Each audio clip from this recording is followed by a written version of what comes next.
From the Fathead Studio in Speedway, Indiana, this is The Skinny.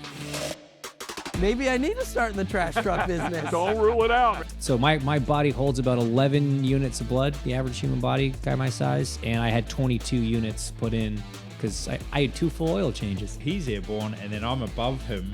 Inverted. All at the same time. Yeah, you're just like, wow, that's a wild picture.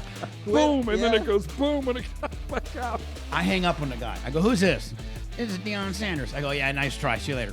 Bounce and then this insane roll. That thing sent it. No.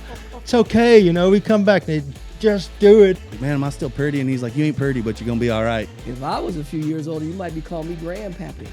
I think, all right. Hi, I'm Tony Stewart. I'm Scott Dixon. I'm Mario Andretti. I'm Christy Lee. I'm Travis Pastrana. Hey, I'm Antron Brown. Hi, I'm David Gravel, and this is The Skinny. Welcome, ladies and gentlemen, to The Skinny. We have a great show coming your way here. Once again, one of the best in the world of sprint car racing has joined us here. His name is David Gravel. I'm Ken Stout. That's Rico Elmore. The track dude, Michael Young, is back behind the controls. We're just a few days past the 108th running of the Indianapolis 500. Great to be back in the studio here. It was a crazy couple of weeks. Nice to settle down just a little bit. Memorial Day, we did get the race in on Sunday. I didn't think it was going to happen, to be honest with you. My liver couldn't take another day. There was going to be a Monday. It was not going to be my day. And then, of course, we had a pretty decent weather on Monday and had a little bit of time off, chance to chill and regroup. Did you watch the race, David? I didn't. I had to race all weekend. I raced Friday through Monday, and we traveled from Ohio to Pennsylvania. On Saturday and Sunday, we went from Ohio to Port Royal, Pennsylvania on Saturday, which was 6 hours, and raced there, and drove 6 hours to Fremont, Ohio on Monday. Raced last night, drove to Brownsburg, got here around 4:30 a.m. So the last 3 nights were 5 a.m., and 4:30 when we got to the hotels. I honestly, when Rico said, hey, we got David Gravel, said he could come on Tuesday or Wednesday, I'm thinking to myself, this is the middle of a World of Outlaws season, and he's got time to come to us. I mean, that's pretty rare. How many races in a year? Nine yeah, or so? Yeah, we schedule around 90, and with rainouts, we probably race around 75 to 80 a year. It's vicious. Yeah. Well, we chose to invade the high limit series this weekend at Port Royal, so it was 75,000 win on Sunday, so we had to take that opportunity to race for 75 Gs. So you bring up a great point there, because it's something I was going to ask you guys. I didn't think the World of Outlaws allowed you to run another sanctioning body. That's not true? This is like new rules ever since the high limit series kind of came out. They gave us 4 freebies, they call it. So we could race 4 other races that are not World of Outlaws sanctioned events. And Eldora, I don't know if you guys pay attention to the King's Royal Week.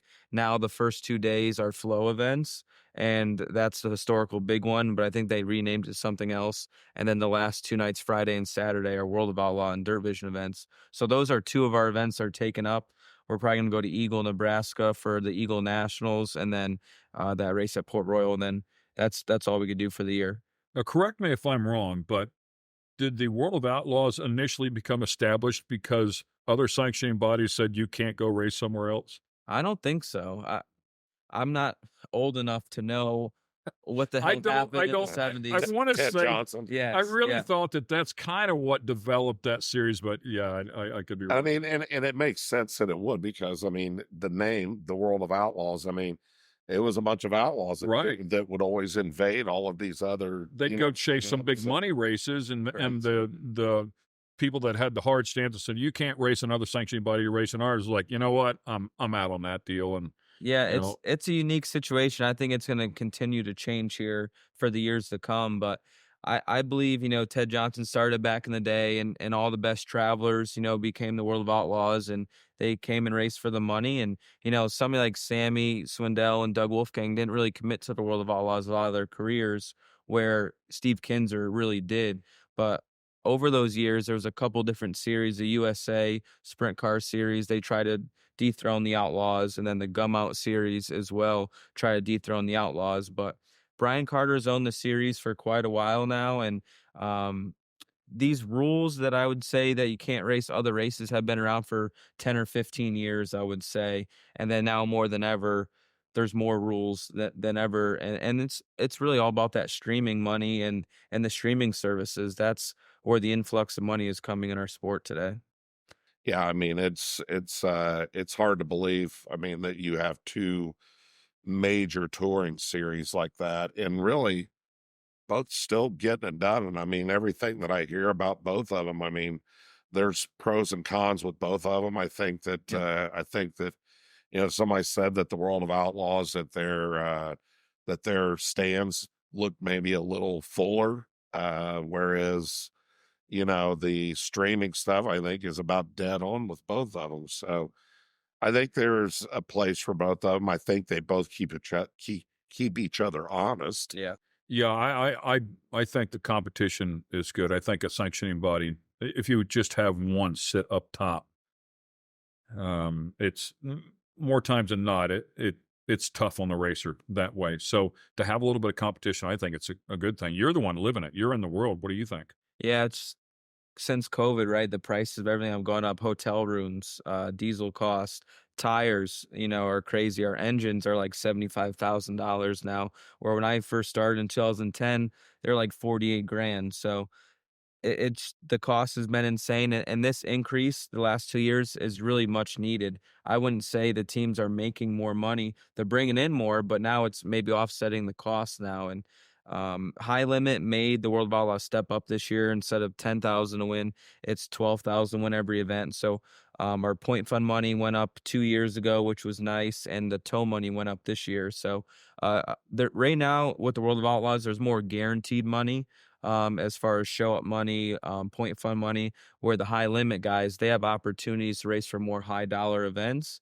So I say the top tier guys have an opportunity to make more, where the lower tier guys are probably going to make less. So that, like I said, you said before, positive negatives to both.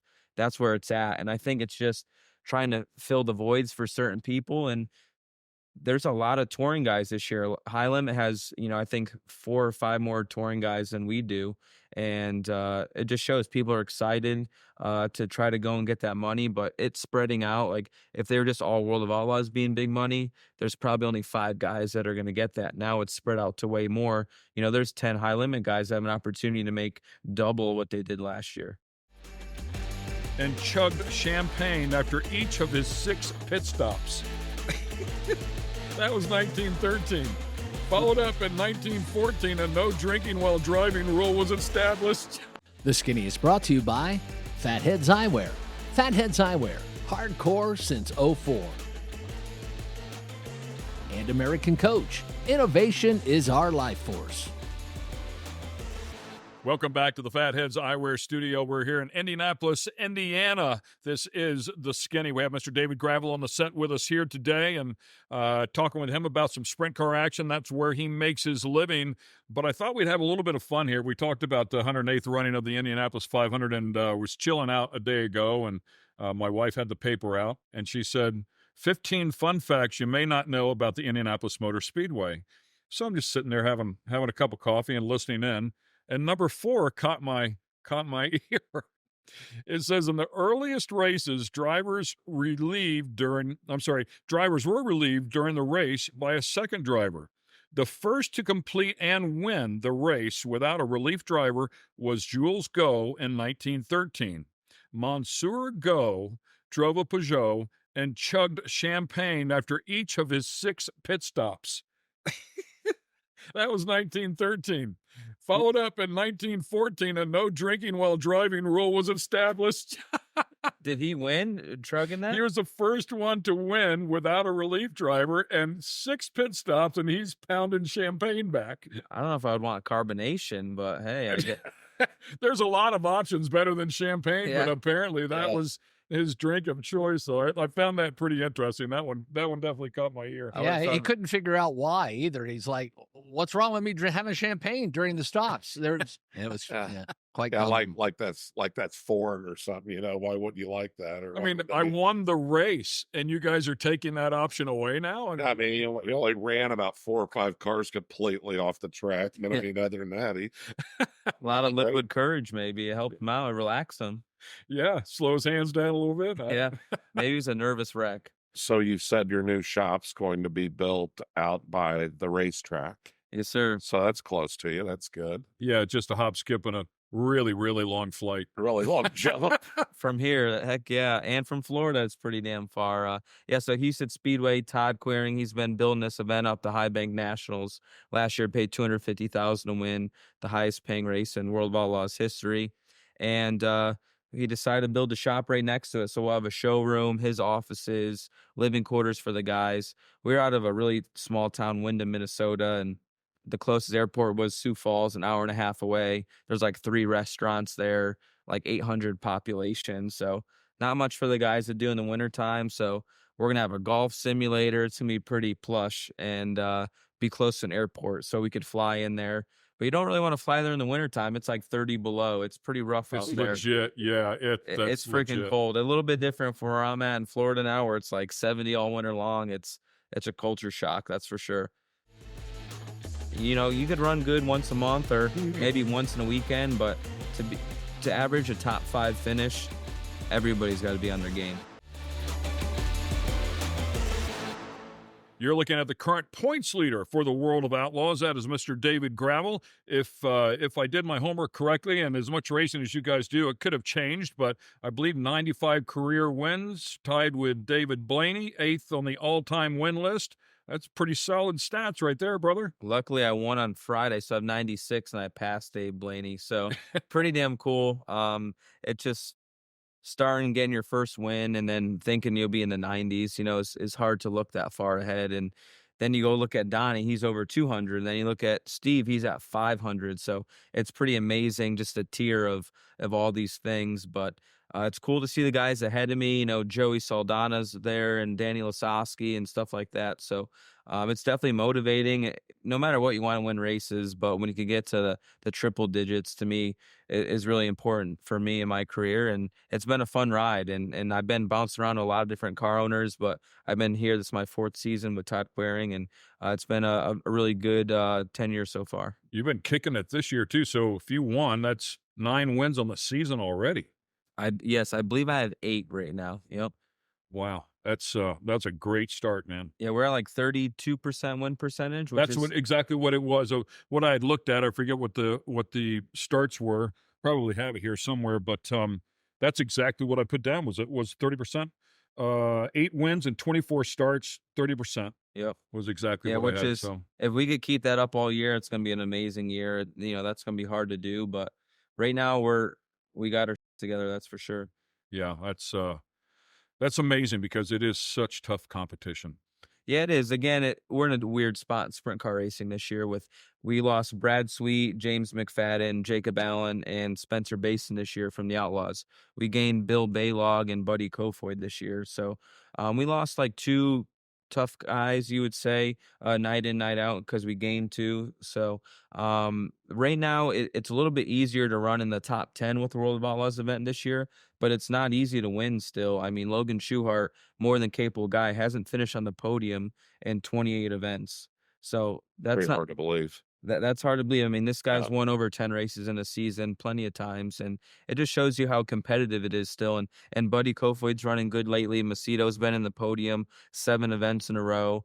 You know, Gio Selzy's been running good.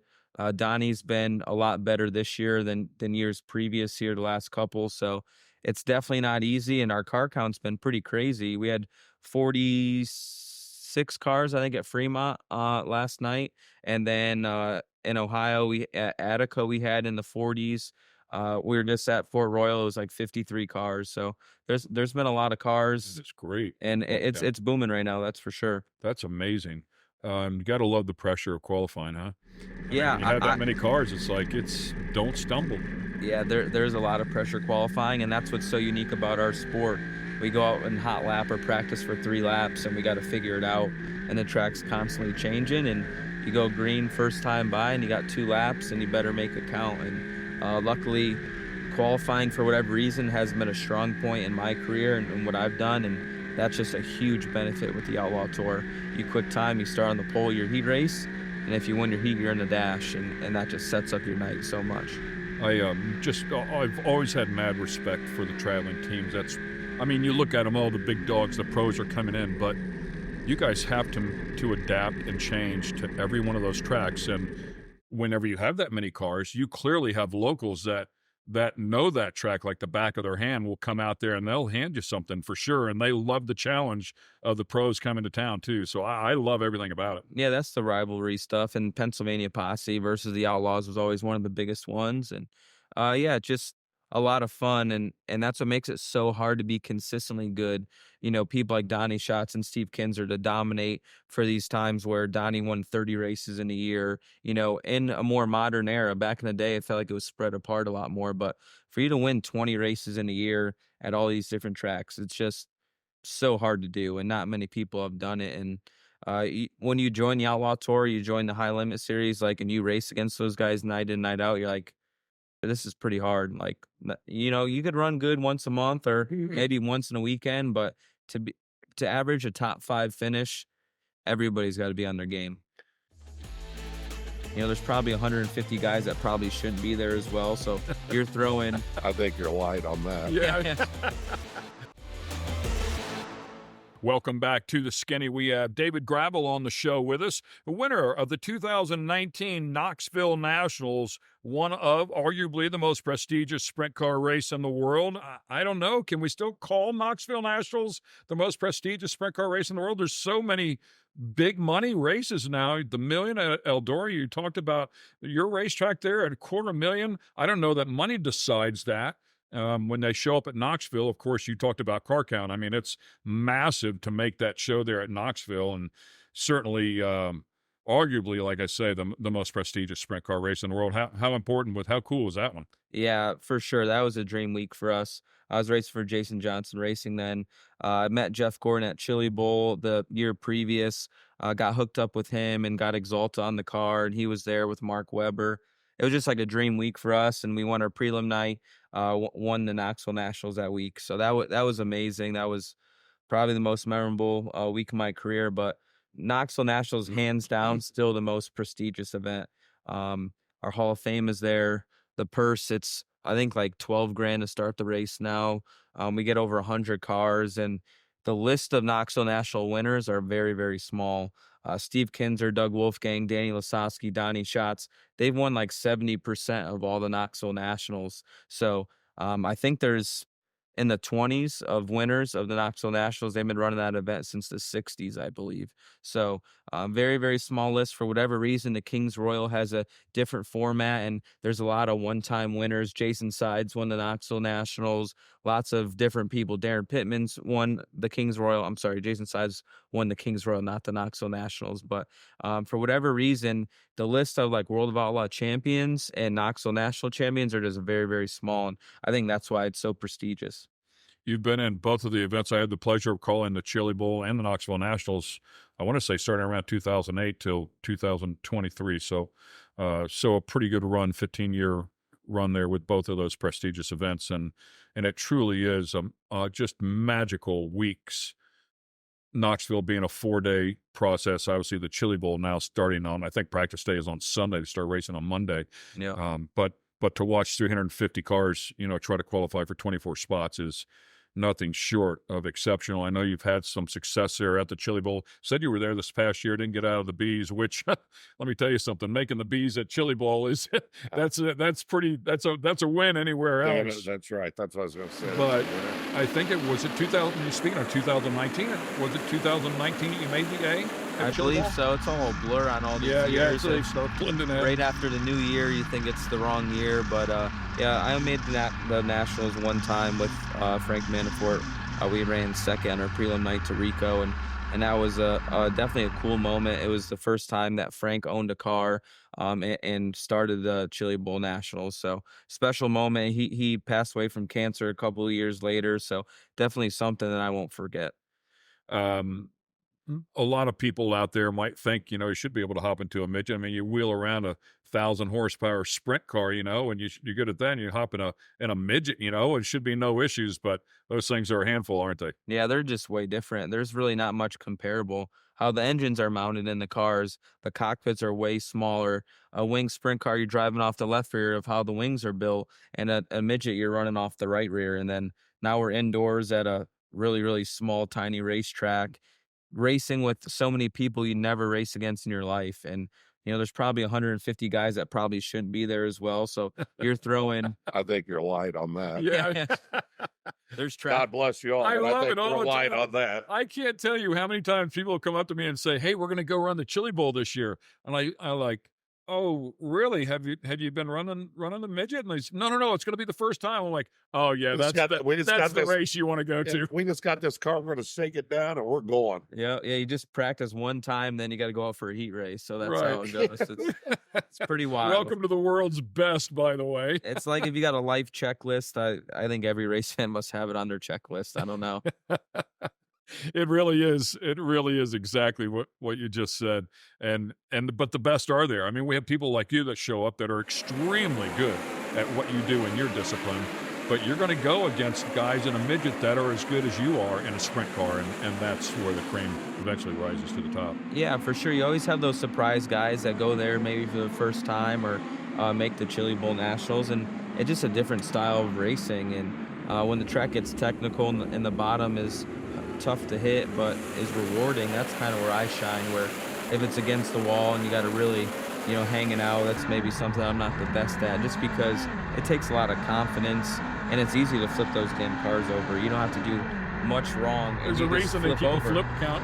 Yeah, it's that easy. It's amazing. The short wheelbase just makes it so easy for you to tip over. You could hit the cushion pretty hard in a sprint car and you're going to be okay. You just hit it just wrong.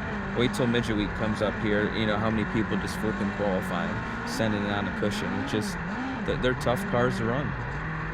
Yeah, and it's funny too. So my son ran a bunch of sports car stuff, a lot of success in sports cars, and we ran a wing sprint car for 2 years for Davey Hamilton. And I never forget the first time they came back into the trailer and they looked at him and said, is it driving off the left rear? And I'd never heard that in my life. He had never heard that in his life. It's like, driving off the left rear, like why would it drive off the left rear? We didn't even know that, You just automatically think it's going to lean over and drive off the right rear. But you said it, with the wing, man, they plant that left rear. And of course, I guess if you get too much and the car's too tight, but yeah, it's pretty cool. All the technical stuff that goes on in your world. Yeah, just the belly of the top wing is an upside down wing off an airplane. And the sideboards are offset, really drastically to the left side. And just so you could carve in the corner. Realistically, if your car is really good, you shouldn't really have to turn much on entrance. That car should almost do the work for you. So that's why they kind of drive off the left rear. But it's more important to drive off both tires evenly. Where a midget, I mean, if the left front's off the ground, you're not driving off the left rear. You're on the right rear so damn hard.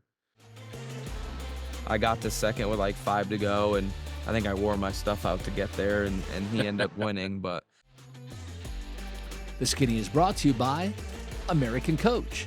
American Coach. Innovation is our life force. And Fatheads Eyewear. Fatheads Eyewear. Hardcore since '04.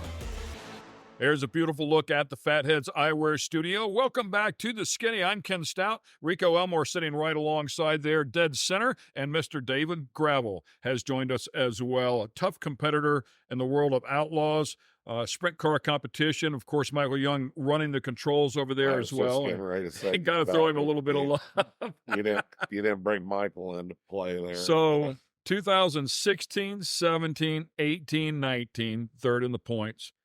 2021, 2022, 2023, second in the points.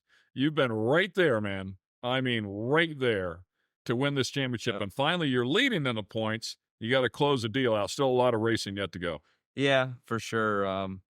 It's been a fun journey, and I ran third in the points, I believe, with 3 different teams, with CJB, JJR, and then Big Game. I think actually we've been second in points ever since I joined Big Game Motorsports. But when I first started, Donnie, dominated. Pittman stole a championship that one year, but then Brad Sweet, 5 in a row, and he just had his stuff together and ran really, really good. And I think that's where my disadvantage was I bounced around teams here and there, and I was with a team no longer than 3 years in my career, and I think you got to build these things up, and it's all about the crew chief and driver relationship, and then obviously a car owner that's not afraid to spend money and that believes in you. And hopefully with Big Game Motorsports, I'm here for a long time, and we start off the season really good, and there's a lot of good competition. But yeah, that's high on our priority list. We definitely want to be World of Outlaws champions. Yeah, that was kind of what I was getting ready to say. You went there with that many teams. I mean, thinking about how long Brad's been with his current team, how long Donnie was with his, has been with his team, and then, you kind of freelancing it through all of those different places. I mean, it's that's a tough way to get there. All good teams, but one common denominator, and that's you. So Yeah, it's been cool and a fun ride. Like me and Brad, our whole careers, we have like nearly the same amount of World of Outlaw starts, and we have like literally the same career wins. Now I have more because he's not running with us, but the difference was he had the championships, and he's been with Casey Kane, I think probably 15 years now. It started with USAC. Oh yeah, but he did the midget sprint car Silver Crown thing when USAC was really booming back then. was it him and Brady or him and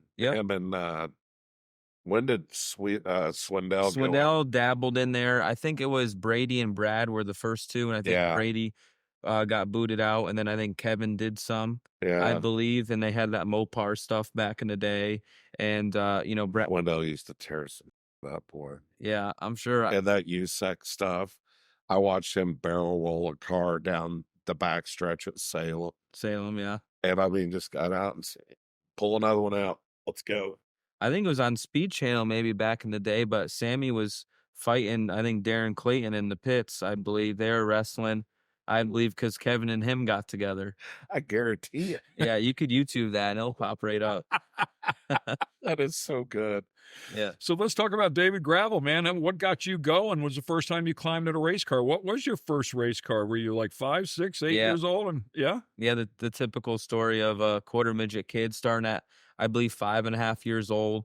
Coming from Connecticut, we only have pavement racing, and we grew up NASCAR fans, and that's all we knew. And started at a young age. My dad owned a body shop and still does. And a friend of his had a car, and he asked me if I wanted to try it out. And I guess I drove everything in circles when I was a kid. My big wheel, coupe car, didn't matter what it was all driving in circles. So been racing since I was 6 and loved the dirt. We would race dirt once a year with the quarter midgets and did pretty good at it, but had a lot of fun. And we started traveling to Pennsylvania weekly to race micro sprints, 270s and then 600s. And when I was 15 years old, I started in a sprint car, a 360 with a series called URC.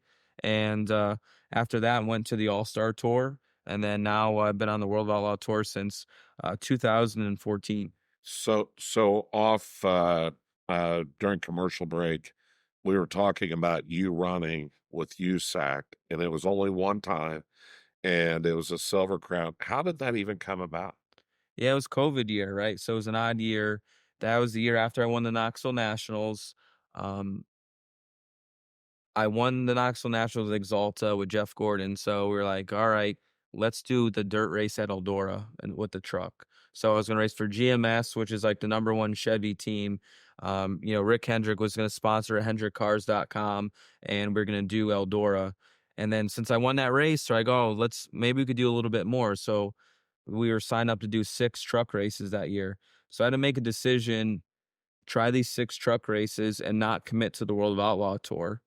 And that's why you finished 6th in the points World of Outlaws that year. Correct. I didn't race all the races. Right. So it was a very interesting and odd year for me, an opportunity to do some different things. So COVID really screwed that all up. Instead of 6 truck races, I got 2. Eldora never even happened. So I didn't even get to race on a truck on dirt. So I didn't never get that opportunity. And since I wasn't racing World of Outlaws, that weekend it was in Kansas. I believe I ran Kansas truck race on Friday. I ran Lakeside World of Outlaws on Saturday. And then I raced at Springfield, Illinois, Sunday, Silver Crown car.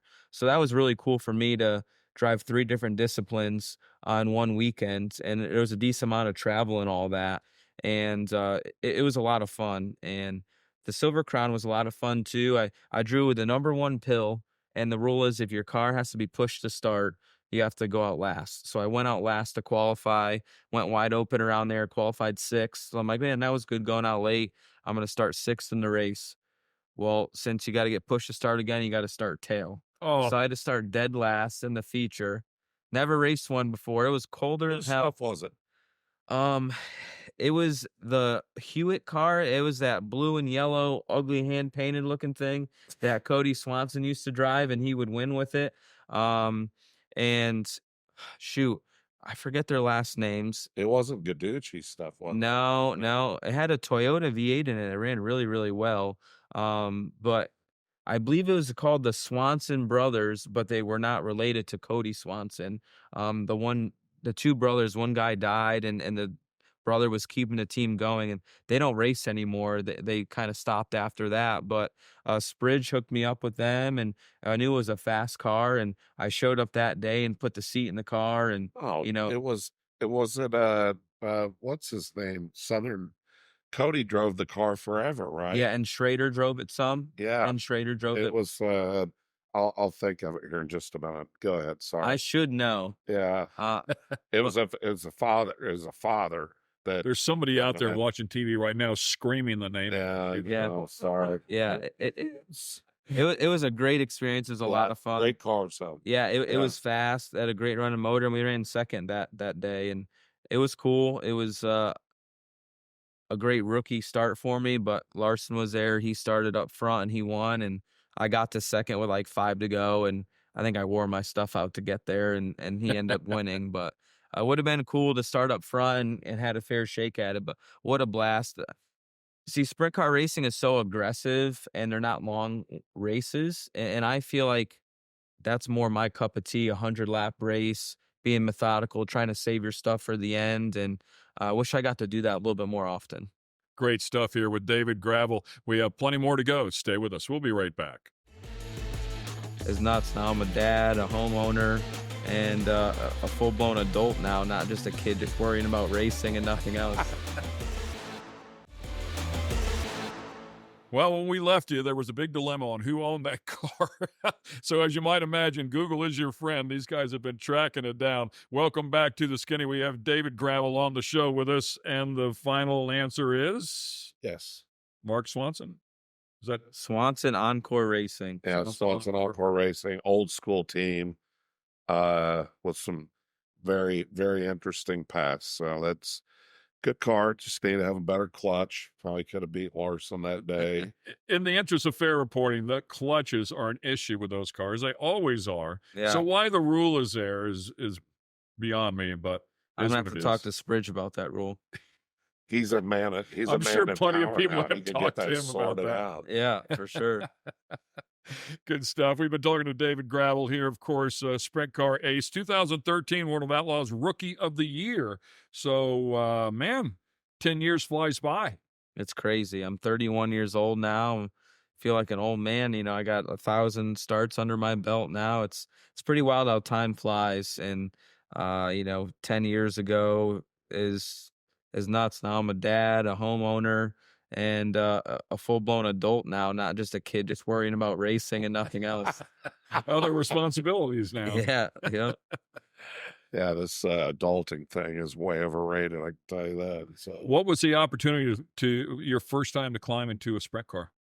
Yep. So, being from Connecticut, there was no dirt racing, so we wanted to do some racing, but something that had a little bit of traveling. So I just didn't race at one racetrack. Quarter midget racing, I never just committed to our one home track. We always traveled to Pennsylvania or New Jersey, and we went as far as Primm, Nevada, and Portland, Oregon for the big grands back in the day. QMA had the Eastern Grands, the Western Grands, and the Dirt Grands, and we would go to all three each year.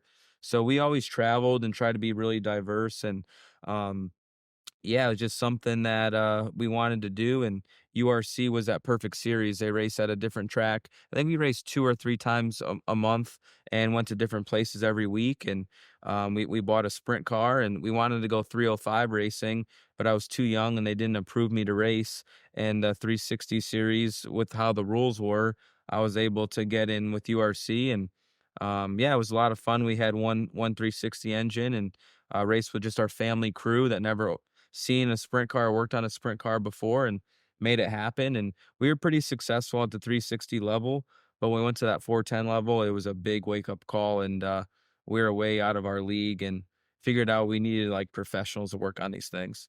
I love it. 305. You're not old enough to run a 305, but you can run that 360 if you want. That's kind of what I was thinking too. Well, it's all about the rules and birth certificates, get, changed and stuff like that to get us in. Yeah. And it is a monster. It is a monster jump, isn't it? From the 360 to the 410. I mean, they're all big jumps. I mean, realistically, the 360s run really good today. They do. When I ran 360, it didn't run as good, but a 305 is like 500 horse, and then a 360's 700, and then a 410's 900, and each climb up, it's about 100 to 200 pounds lighter as well. We've kind of stuck with that 900 horsepower number for a while, but in all honesty, those things are 950, 975, and you're pushing 1,000, right? Yeah, I mean, they make over 900 to the wheels on a chassis dyno, so that just shows you they're making all 960. Everybody's dynos are different. I'm sure some people got ones that say 1,000, but at the end of the day, there's only so much you could do with our rules as well, and the type of fuel you run, and the heads and cubic inches, right? We're limited to cubic inches, so they're in the 950 to 1,000 range. All 410s. And what do you guys weigh in at in World of Outlaws? Now we're 1425 with us in the car. That's our minimum weight. So we're typically around that 1450 to 1470 range. Over the years, we've been adding safety stuff, more safety bars, fire bottle now that added about 10 pounds. So our cars got a little heavier over the last couple years, but it's for safety. Yeah. As long as everybody's the same. Fire bottle. Where's that? Where's the nozzles for that? Where are they? Yeah, there's not a lot of room in a sprint car. I mean, there's not a lot of places. So we mount it underneath our seat, like almost under our butt, pretty close to the torque tube where the drive shaft goes. And we have a nozzle that has to be sprayed inside the cockpit. And then you could put more nozzles on if you'd like. But I don't know if you guys remember Carson Macedo's crash at Knoxville. I believe it was last year, and he flipped and his car caught on fire really bad, and actually the fire bottle just flew off the car. Like, it didn't do anything to help him. And so we've had to make our mounts stronger and better, because they were just like these aluminum mounts that bolted to the cage. Right. Our cars are just intense, and when they start flipping, they're pretty violent flips. And we're trying to keep these bottles inside the car so they actually work. Is there one that comes to mind for you when you went for a big ride? I try not to remember those things. That's exactly what I was going to ask. You can remember them, right? You rip a tear off, or next page in the book. As a driver, that's a big mental thing, right? Is try not to remember those bad things and try to always look ahead. But back in my first year in sprint car racing, for sure, my first concussion at Rolling Wheels. I don't know if you ever heard or been to that place, but it was in New York, a fairgrounds track, 5/8 mile. It's actually the fastest sprint car track ever. It's faster than even Bristol average speed wise. Paul McMahon has the record. It was like 147 miles an hour average speed there. And some guy, Rolling Wheels, New York, it's near where Weedsport's at as well. It's closed down now, but every year we would go there with the Outlaws. And Paul McMahon has the fastest speed record in the sprint car there. Some guy spun out in front of me, and I drove right over his front end, and I flipped my ass off, and I was just sitting there like a zombie for the rest of the night. It definitely hurt really bad. And luckily I didn't get injured, but my sponge is a little damaged now. Yeah. Yeah, they're not right. No. All right, stay with us. We'll close things up here when we come back. Want to get the skinny on other guests in different types of motorsports? Check out our YouTube page and get the skinny. The Skinny is brought to you by Fatheads Eyewear. Fatheads Eyewear, hardcore since '04. And American Coach. Innovation is our life force. A beautiful look here at the Fatheads Eyewear Studio. We're in Indianapolis, Indiana. We have Mr. David Gravel, who's joined us here on the set right in the middle of his World of Outlaws season. Tough to find these guys with all the races that they run. And they pad that schedule with some big money races. And there's a fair amount of triple-digit races that you can chase after. If you can just snag one of those in a year, boy, it's a game changer. Yeah, it's really makes or break your year. You race for 12,000, win every night, but you win Houston's, that's 250. That's winning a lot. You won that last year? Yeah. Luckily, we won that last year, and it was a great year. I had to get an extension on my taxes. Haven't paid them yet, so I'm not looking forward to that bill. But yeah, that's just, the $1 million race. Logan Schuchart won that last year, and he won the $1 million race, and over the course of the whole season, he only won 1.25. So the whole rest of the year, he brought in 250, racing 80 other times. So that just shows you winning that big money race literally could double, triple, quadruple your career total for the season. And who he was running the family car, right? Yep, Shark Racing. Family car. So I was It I was probably there. saved him. It probably got him back to race this year. Yeah.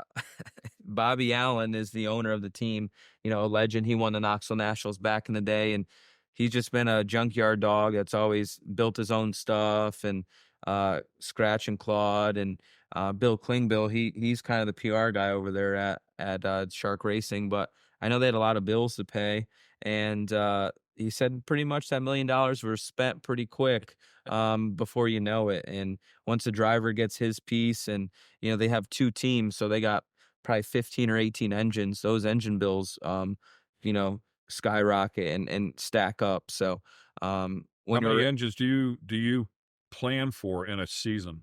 We're lucky, Todd is well off, so we have quite a bit. We're up to 9 motors right now. I would say most teams have around 6, and I think the minimum to do the World of Outlaws is 5, and that's cutting it close. I think 6 to 7 is a good place to be. You just never know. You could get a bad batch of parts and blow up 2 or 3 motors in a weekend, or you might not have any issues all year long, but they only last around 10 races, and they have to get rebuilt. So we're having them around 8 to 9 rebuilds a season, and they don't get turned around as fast as they used to. Ever since COVID, all these part shortages have made things really tough to get and really slowed down the process. So I know you said initial engines around $75,000-$80,000. What's a rebuild? That varies. On the low end's 8, and the high end's probably 15. Yeah, and how many of those a year? Is it 8, 7, 8? 7, 8, 9, 10. Yep. Yeah, it's $1 million venture, isn't it, to chase World Outlaws? Yeah, it's $1 million. You need $1 million in the season. We're spending, nearly 100,000 in tires and 50, 60,000 in hotels, and spending 50, 60,000 in diesel fuel, and you're a couple $100,000 and just paying your payroll, and it gets expensive in a hurry. 300,000 probably for your engine bill. You got probably ordering one new motor a year. So it adds up in a hurry. Amazing. It truly is amazing. That's why we need this more money. So the streaming stuff really helped out, and good. Dirt Vision, building that brand, and then Flow, having that big conglomerate of having a lot of money behind them, to make that $1 million race happen. If it wasn't for Flow Racing, that $1 million race wouldn't have ever happened. So it's good for the competition. Obviously, I think Dirt Vision has a really good product, and they've helped sprint car racing out a lot. And these next 3 years are going to be interesting. I don't know how it's all going to play out, but it's going to change, that's for sure. Plans for 2024 here, the rest of the season? I mean, obviously chasing this goal and to win that championship, that first World of Outlaws championship. Are there, I know you mentioned 4 other races you can go outside of. Anything outside of that? It's tough to do. And when you maybe have some time off, you want to maybe just relax, hang out at the pool, and maybe drink a couple cocktails. But I could go to Australia in the off season, but I don't really want to. I have a kid now. He's 1.5. Sometimes I just want to chill the hell out. Mentally is like, I need to relax. 80 times is enough for me. And in my opinion, like Kyle Larson burnt himself out a little bit in the last previous years. I feel like he's raced a little bit less and focus on the NASCAR deal a little bit more. And I think to stay good for a long time, you got to be mentally okay and mentally stable and refreshed, because you could wear yourself out in racing. The amount of traveling we're doing, the sacrifices away from home.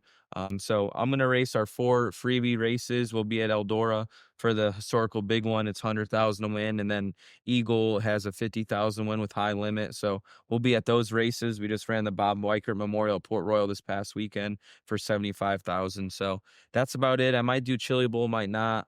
But I definitely like that off season. Being in Florida, the weather's great, and I love my cars. Try to do a little bit of drag racing and have some fun. Awesome stuff. Love it. Awesome. Yeah.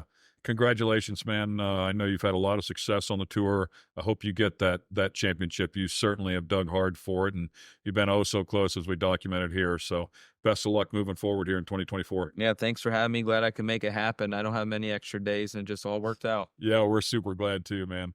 David Gravel, now you know the skinny on him. Keep an eye on the World of Outlaws tour, and keep an eye on him as well. Should be a lot of fun to watch.